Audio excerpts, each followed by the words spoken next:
विश्व की सबसे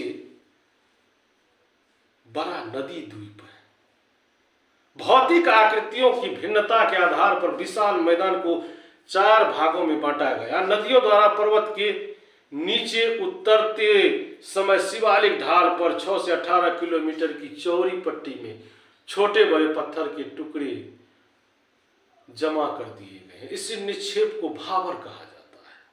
तो भाबर प्रदेश की छोटी छोटी नदियां विलुप्त हो रही है, किंतु जब इस पट्टी के दक्षिण में नदियां या सरिताएं पुनः प्रकट होती है तो नम और दलदली क्षेत्र का निर्माण करती है, जो तराई कहलाता है। तो यहां पर ऊंची घास और घने जंगल फैले हुए जो वन प्राणियों से भरा हुआ है। तो गंगा के मैदान में जहां नदियों द्वारा पुरानी मिट्टी के ऊंचे मैदान बन चुके हैं और बनते रहते हैं, तो वहां नदियों के बाढ़ का जल नहीं पहुंच पाता है, जिसे बांगर कहते हैं। तो इस क्षेत्र में की मृदा में चूनेदार निक्षेप पाए जाते हैं। नए कछाड़ी भाग जो निचले मैदान है, जहां बाढ़ का जल प्रतिवर्ष पहुंचकर नई मिट्टी की परत जमा कर देता है, वो खादर कहलाता है और प्रत्येक वर्ष पुनर्नवीकरण होते रहता है। इसलिए यह उपजाऊ होते हैं और गहन कृषि के लिए आदर्श माने जाते हैं।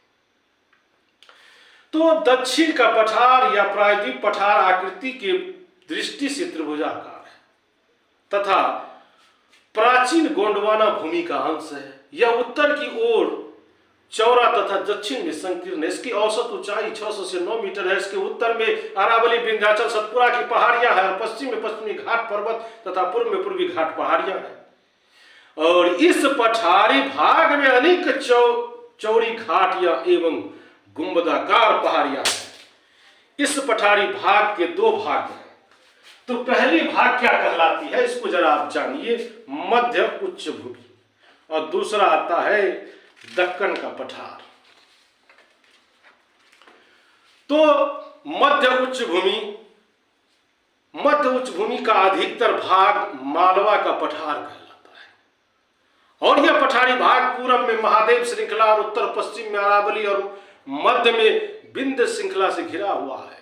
और इसके पश्चिम में राजस्थान की मरुस्थलीय क्षेत्र है और यहां बहने वाली नदियों में चंबल, सिंध, बेतवा तथा केन है। इसकी ढाल दक्षिण पश्चिम से उत्तर पूर्व की ओर है और यह भाग पश्चिम में चौड़ा, पूर्व में संकीर्ण है।